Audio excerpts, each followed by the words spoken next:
하나님 말씀 사도행전 1장 3절에서 5절입니다.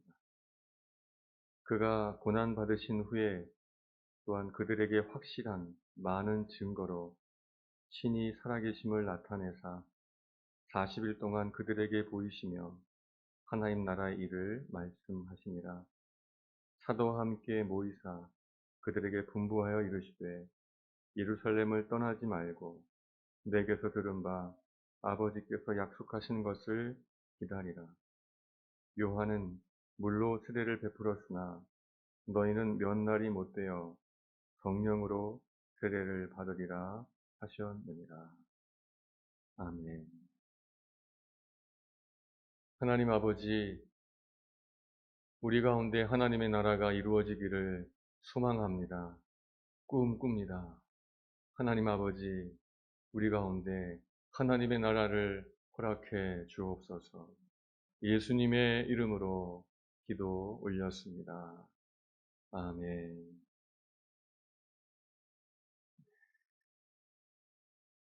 이 말씀을 가지고 하나님의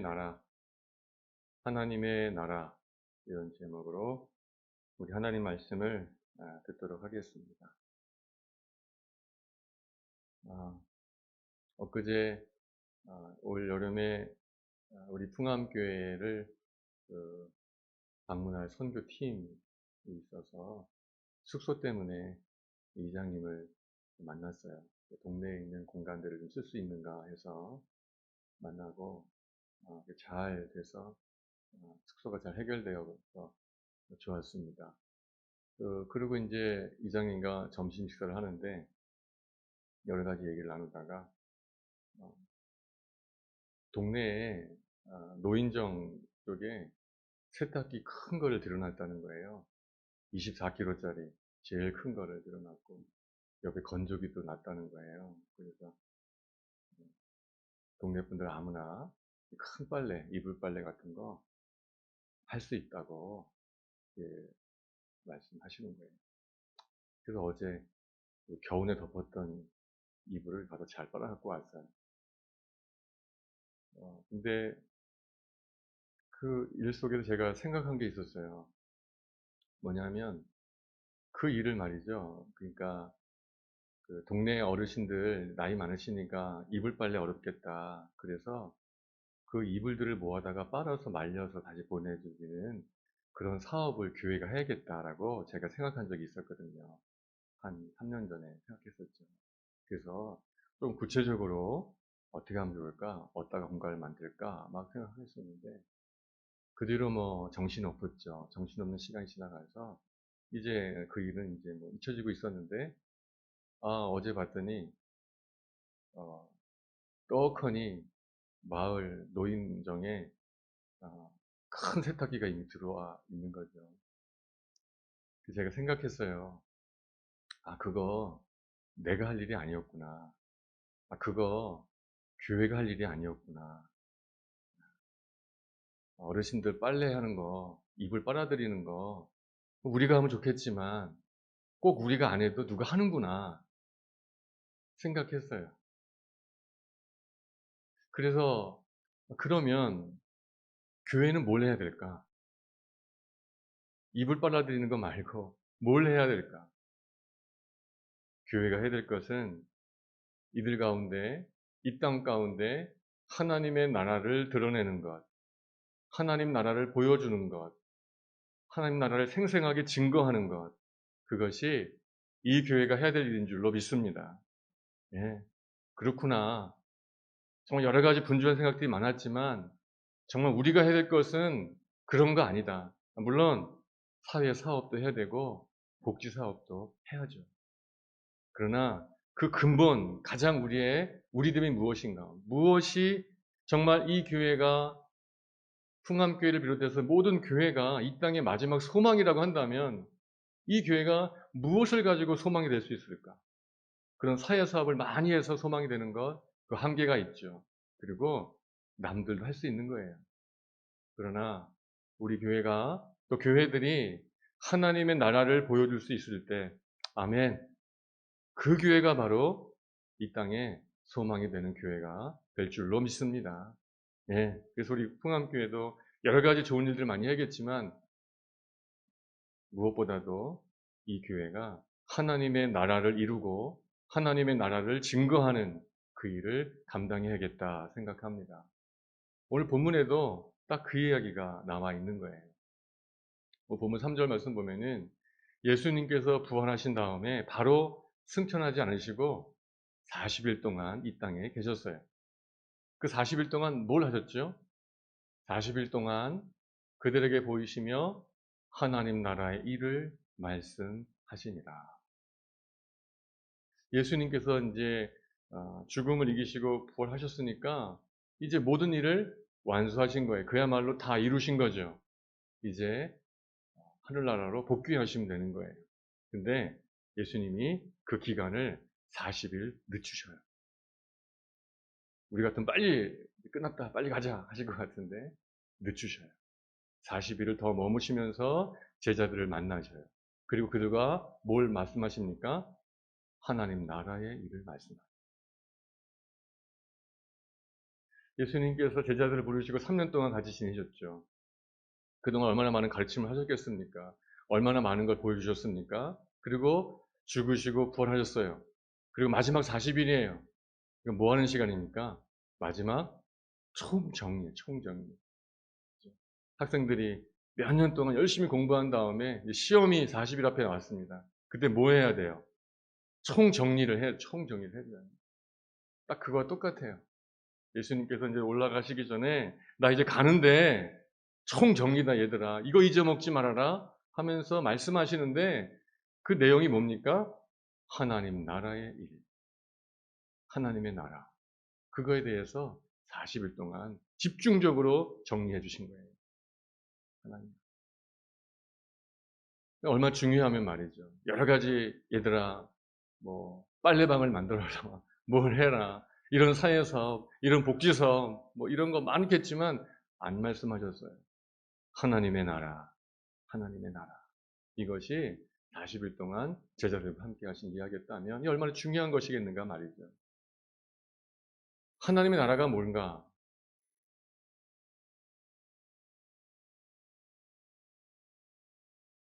어디가 하나님의 나라인가? 무엇이 하나님의 나라인가?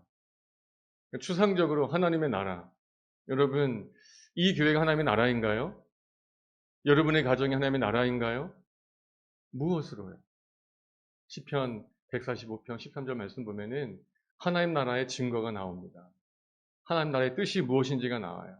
뭐라고 했습니까? 함께 읽어봅시다. 시작. 주의 나라는 영원한 나라이니 주의 통치는 대대에 이르리라. 그죠? 주의 나라와 주의 통치가 대비돼서 같이 얘기하고 있죠. 주의 나라가 영원하다. 그러므로 주의 통치도 영원하다. 주의 나라는 하나님의 나라는 즉 무엇입니까? 그분이 통치하시는 것. 그분의 통치가 닿는 것. 그분의 통치가 이루어지는 것. 그분의 통치가 성취되는 것. 그것이 하나님의 나라인 거예요. 모양만 교회라고 교회가 아니고 교회니까 당연히 하나님의 나라이겠지. 목사의 가정이니까 당연히 하나님의 나라이겠지가 아니라 거기에 이 교회 안에 하나님의 통치가 이루어지고 있는가? 하나님의 말씀대로 교회가 이루어져 가고 있는가?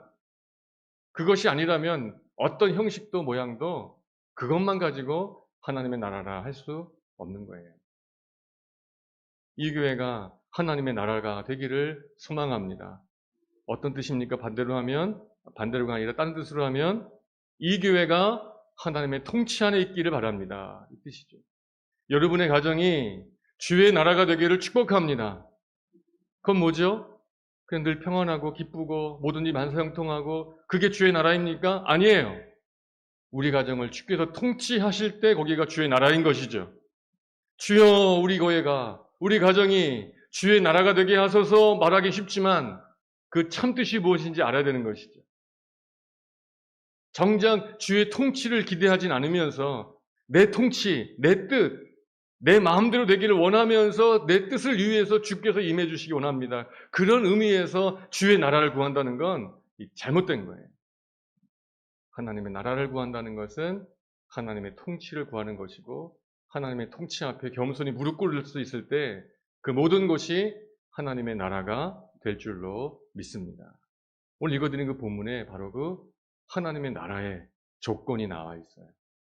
하나는 하나님 나라의 근본이라 그럴까, 시작과 기초라 그럴까, 근간이라 그럴까, 이론이라 그럴까, 그거 하나고, 또 하나는 그 이론이라고 한다면 실제, 하나님 나라의 실제는 무엇인가에 대해서 말씀하고 계셔요.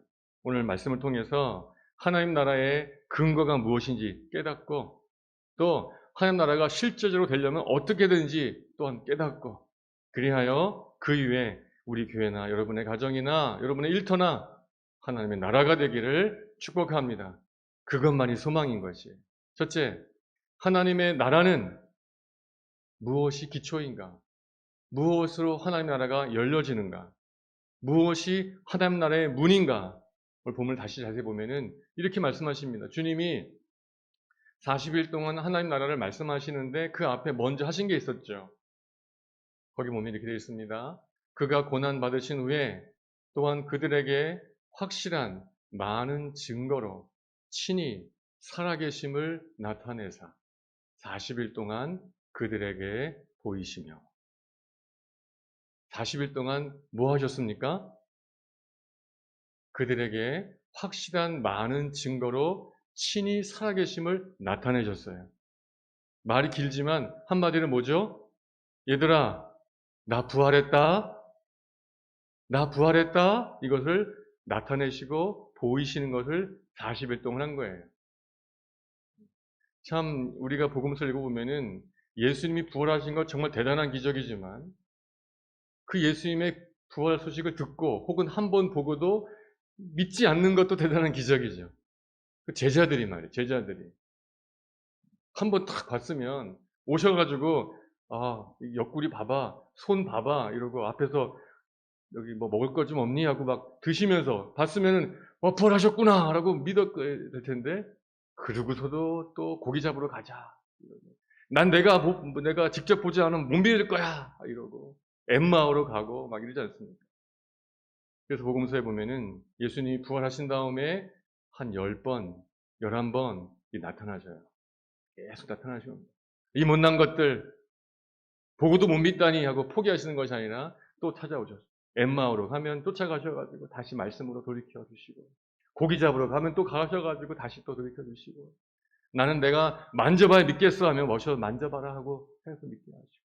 그래서 확실한 많은 증거로 주님이 살아났다는 그 많은 증거로 확실하게 그 살아계심을 나타내시는 거예요. 40일 동안 그들에게 계속 보여주시는 거예요. 나 부활했다.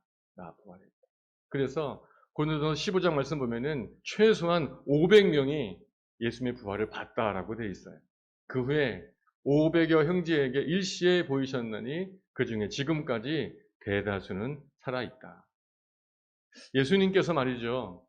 하나님 나라의 일을 말씀하시는데 그 전에 뭘 하십니까? 자꾸만 부활했음을, 내가 부활했음을 확실하게 계속 알려주는 거예요.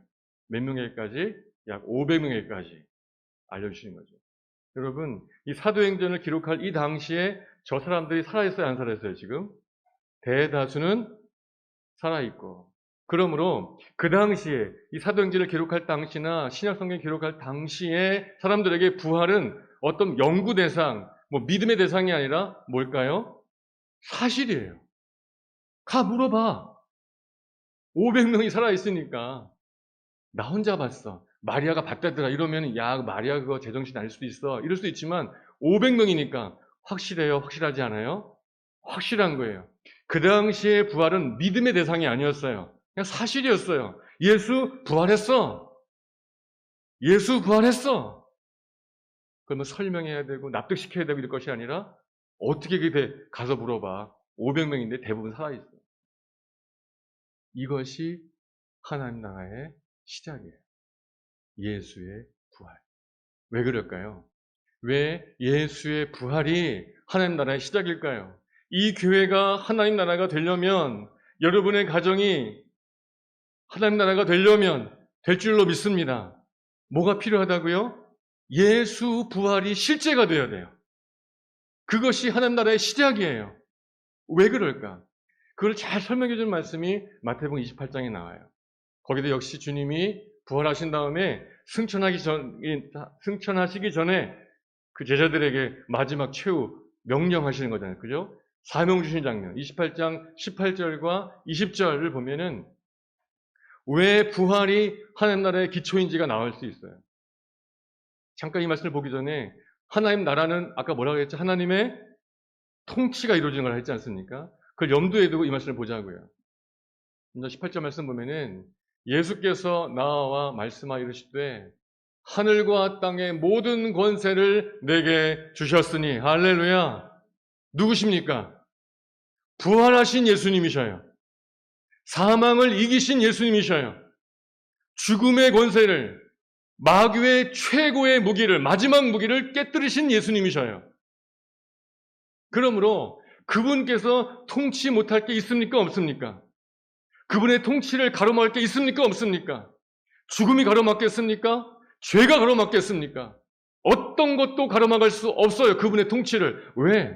그분은 부활하셔서 하늘과 땅의 모든 권세를 갖고 계신 예수 그리스도. 그분을 믿을 때, 그분을 인정할 때 그분의 통치가 되는 것이죠.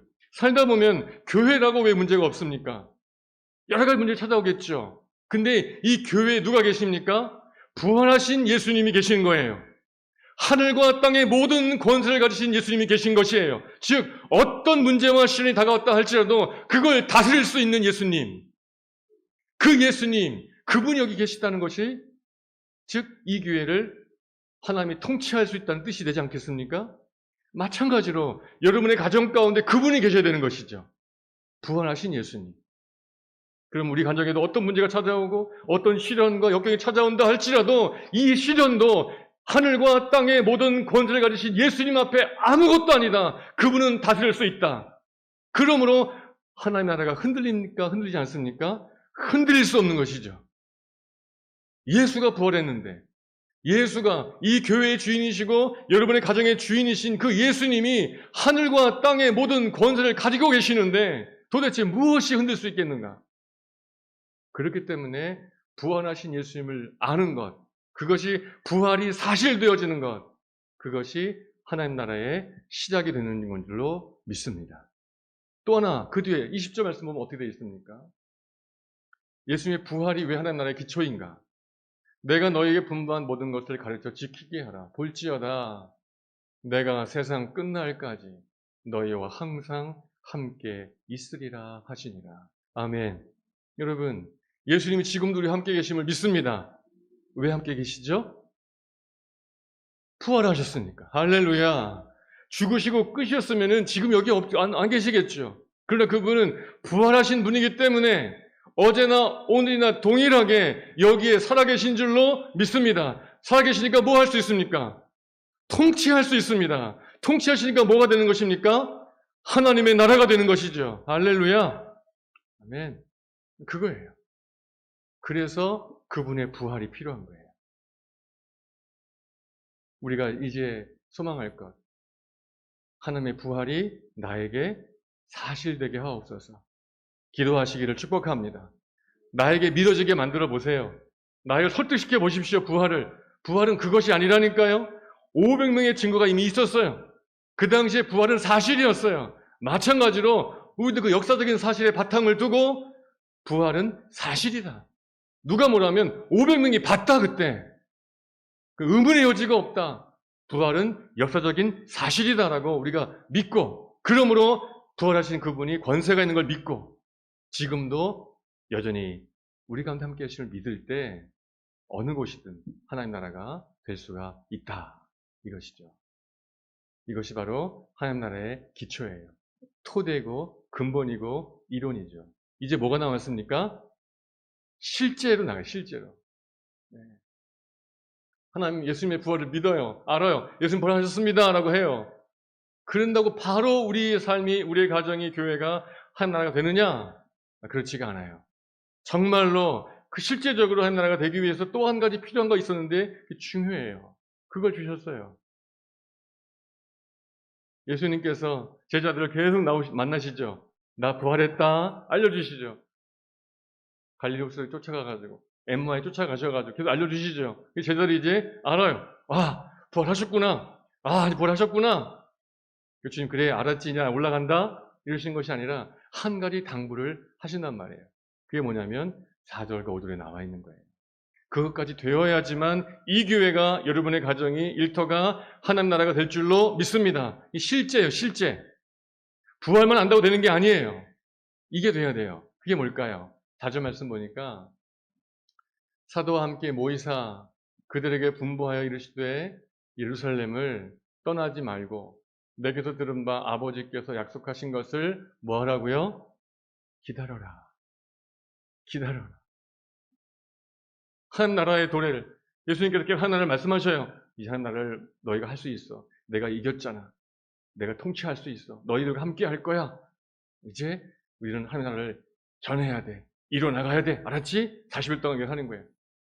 드디어 이제 제자들의 마음에 믿음이 생겼어요. 그래, 그래. 이제 막 나가려고 으쌰으쌰 해요. 특히 누가 제일 앞서졌을까요? 나가자! 누가 했을 거였습니까? 성격상. 또 베드로였겠죠. 베드로가, 와, 그래, 나가자! 주님 벌하셨는데 뭐, 나가자! 근데 주님 뭐라고 하셔요? 기다려. 기다려. 이 기다려가 훈련의 기본이죠. 그죠? 베드로가 들으면 기분 나쁘겠지만, 강아지들도 훈련시킬 때 뭐가 제일 먼저 기본입니까? 기다려. 그래야 그다음부터 뭐 빵도 알릴 수 있고 손도 알릴 수 있는 거 다 아는 거죠. 기다려. 예수님도 그러는 거예요. 기다려라. 기다려. 그래, 예수님 뭘 하셨다. 예수를 믿는다. 이거 하나 가지고 나갈 일이 아니라는 거예요. 기다리라는 거예요. 이제 1시가 급한데 빨리 나가가지고 빨리 일을 해야 할 텐데 싶지만 주님 말씀하셔요. 기다려라. 우리 뒤에, 교회 뒤에 2차선 확장 공사 했잖아요. 저 서재에 앉아있으면 그 공사하는 게 매일 보여요. 그럼 이제 책 보다가 밖을 보면 재밌잖아, 일하시는 거 보는데, 그 포크레인 하나가 일을 다 하더라고요. 포크레인 하나가. 옹벽을 닦는 거, 뭐 길을 까는 거 하나. 정말 다 해요. 그걸 뭐 사람이 한다면 정말 뭐 한 100명이 모여서 할 거를 기계원도 다 하더라고요. 기다려라. 너희가 할 일이 아니라. 기다려라. 뭘 기다립니까? 5절 말씀에. 요한은 물로 세례를 베풀었으나 너희는 몇 날이 못되어 성령으로 세례를 받으리라. 아멘. 뭘 기다립니까? 성령은. 그냥 성령이 아니에요. 뭘요? 성령의 세례를 기다려. 기다려. 부활을 안다고 되는 게 아니야. 뭘 받아야 돼? 성령의 세례를 받아야 돼. 세례. 이게 중요합니다. 오늘 저에게, 여러분에게 이 교회 가운데 성령의 세례가 임해야 됩니다. 성령의 세례요. 우리가 우리 그리스도의 교회는 세례를 침례로 하다 보니까 이 느낌이 다 잘 올 수 있지만 다른 교단에서 약식 세례, 머리에 이렇게 물을 뿌리는 세례를 하잖아요, 그죠? 그럼 이게 약간 느낌이 안 올 수 있어요. 나 세례 받았는데 어떻게 받았지? 목사님이 머리에 물 이렇게 끼얹어 주셨어. 그러니까 그 물 세례 받은 것처럼 성령 세례 받을 거야. 그럼 여기 뭐 그런 느낌인가? 그러나 여기서 말하는 세례는 그런 세례가 아니죠. 성경에 나오는 세례는 어떤 세례죠? 이런 약식 세례가 아니에요. 그리스도에게 하는 게 맞아요. 어떤 세례죠? 침례예요. 침례. 저도 장로교회에서 약식 세례를 받았는데 목사가 되려면은 침례 증서가 필요해요. 다시 받았어요. 의미가 있어요. 물에서 받는 침례는 어떻게 되죠? 물에 완전히 푹 잠기는 거예요. 머리부터 발끝까지 어디 하나 물 아닐 곳이 없어요. 완전히 들어가는 거예요. 그와 같이 생각하면서 성령 세를 생각하면 어떤 느낌입니까? 조금 맛보기 정도가 아니라 성령으로 머리부터 발끝까지 완전히 잠겨지는 상태를 말하는 거. 상상할 수 있으시겠죠? 그게 성령 세례인 것입니다. 기도하다가 찬양하다가 말씀 듣다가 조금 마음 뜨거웠던 것, 그 정도가 아니에요. 성령에 잠기는 거예요. 잠기는 건 뭐죠? 내 마음대로 안 되는 거예요. 푹 잠기는 거예요. 우리 그런 성령 세례를 기대합시다. 그걸 기다립시다. 기다리라는 거예요. 그거 기다려라. 성령의 세례를 받지 않고 섣불리 나가지 말고 성령에 푹 잠기는 그 세례를 기다려라. 성령이 잠기면은 내 뜻으로 되는 게 아니라 성령이 마음대로 주장하신다는 뜻이에요. 푹 잠겼으니까. 그런 상태, 내가 계획을 가지고 내 뜻을 가지고 내 의지를 가지고 막 하면서 성령님이 도와주셔가지고 하는 이것이 아니라 내 온 몸과 정신과 지정의가 완전히 성령의 지배를 당해가지고 주의 뜻대로 마음대로 사용하시는 상태. 성령 세례인데 그들만이 하나님 나라의 증인 될 수가 있는 것이죠. 이게 무슨 뜻일까? 성령이 우리를 주관하는 게 무슨 뜻일까? 성령 세례가 뭘까? 우리 이제 앞으로 보게 될 사도행전 2장 4절 말씀 보면 예수님께서 기다려라 하니까 다들 기다렸어요. 그 때가 되가 정말로 하늘에서 성령의 세례가 임했어요. 그들에게. 그때 그 모습이 어떤 모습이었습니까? 사도행전 2장 4절 말씀 보니까 같이 한번 또 읽어볼까요? 시작. 그들이 다 성령의 충만함을 받고 성령이 말하게 하심을 따라 다른 언어들로 말하기를 시작하니라. 아멘. 성령의 세례가 임했어요. 성령이 충만하게 되게 임했어요. 그랬더니 어떤 일이 나타났죠? 그들이 성령의 충만을 받아가지고 그 성령께서 말하게 하심을 따라서 방언을 하기 시작했어요. 다른 말을 하기 시작한 거예요. 내 뜻이 아니에요. 내가 하고 싶은 말이 아닌데 내 뜻과 상관없는 말이 막 나오기 시작하는 거예요. 네. 성령께서 주실 수 있는 은사가 되게 많은데 왜 굳이 그 당시에 그 처음 성도들에게 이 은혜를 주셨을까? 이 은사를 주셨을까? 방언. 저도 생각해보면서 이유가 있는 것 같아요. 야고보 3장 8절 말씀 보니까 이렇게 되어 있잖아요. 또 읽어봅시다. 시작. 혀는 능히 길들일 사람이 없나니 쉬지 아니하는 악이요 죽이는 독이 가득한 것이라. 맞죠? 정말 내 입이지만 내 혀지만 안 되죠. 언제 그렇게 나쁜 말이 나오는지, 언제 이렇게 부정적인 말이 나오는지, 비판적인 말이 나오는지, 그렇게 고집스러운 말이 나오는지 내 입이지만 조정할 수 없죠. 근데 성령이 임하시니까 말이에요. 내 이 말이, 내 이 혀가 내 뜻과 상관없이 움직이는 거예요. 그게 성령의 세례의 모습이고 성령 충만한 모습의 증거인 줄로 믿습니다. 혀만 그렇겠어요? 말만 그렇겠냔 말인 것이죠. 성령이 임하신다는 것은 내 뜻과 내 고집과 내 생각도 나갈 수 없어요. 나는 생각하지 않았는데 내 뜻과 상관없이 말이 막 나가는 것처럼. 그게 바로 성령 세례의 증거인 것이죠. 여러분, 이게 바로 뭐예요? 성령의 세례가 임한다는 것은 성령께서 나를 마음대로 어떻게 하시는 거예요? 통치하시는 거예요. 내가 하고 싶은 말이 아니에요. 주님이 하고 싶은 말을 하게 만드시는 거예요. 내 마음대로 걸어가는 게 아니에요. 주님께서 명령하신 대로 걸어가는 거예요.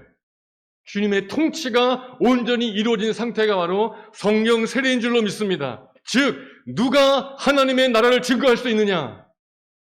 성령의 통치를 받는 그 사람들만 할 수 있는 것이에요. 내 속에, 내 안에 하나님의 나라가 이루어진 사람들, 내가 성령의 통치를 받는 사람들, 그 사람들이야말로 하나님 나라를 증거할 수가 있는 것이죠. 기다려라. 뭐 좀 안다고 섣불리 나가지 말고 너가 지금 하나님 나라인지, 너의 마음과 너의 생각이 하나님의 나라인지 살펴라. 너는 지금 네 마음대로 말하고 있냐?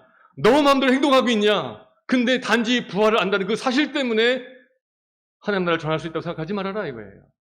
기다려라. 네가 완전히 성령의 지배를 당할 때까지, 성령의 통치를 받을 때까지 기다려라 하신 거죠.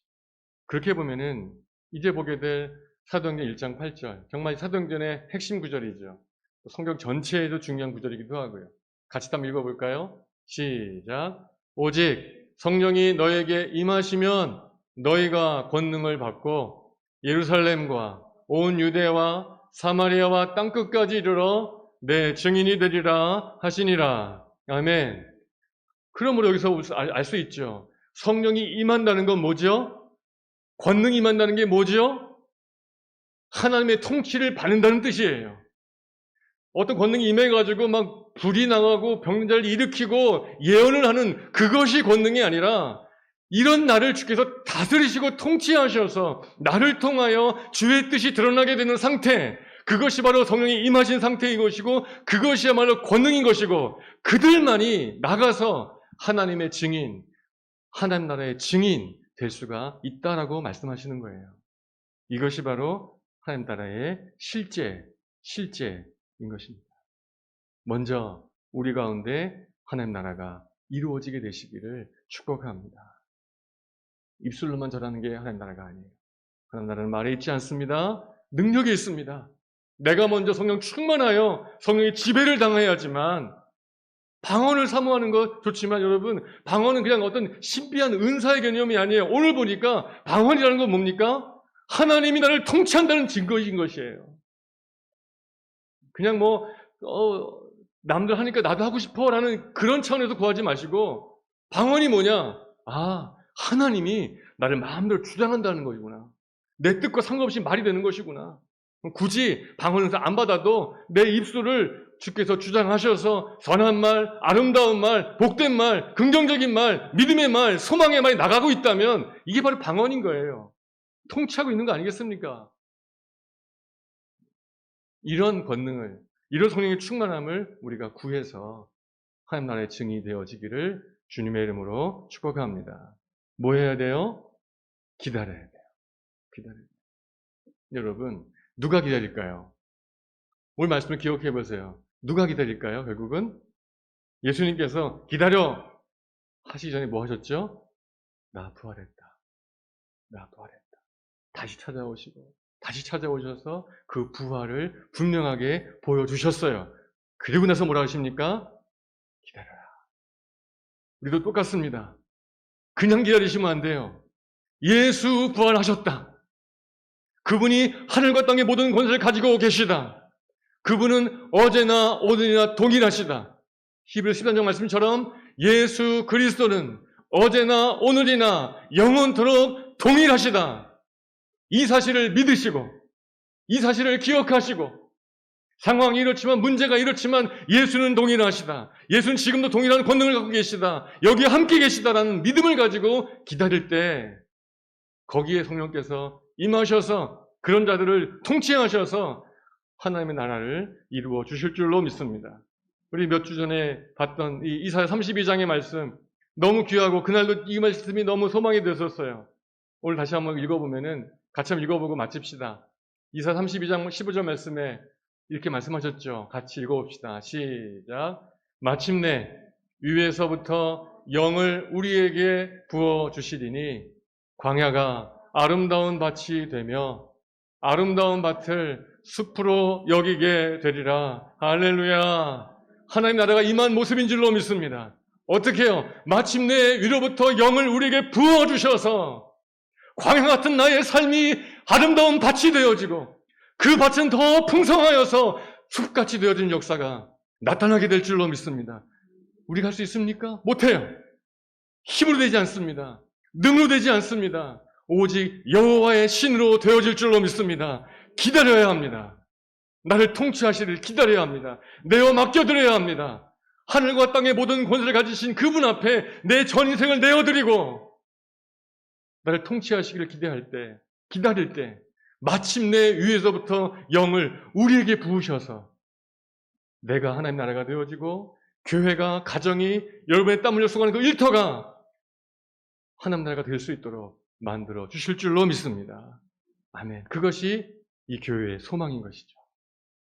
그런 교회가 되어져서 정말 이 교회가 여러분의 가정이 이 땅에 소망 되어지시기를 예수님의 이름으로 축복합니다. 아멘.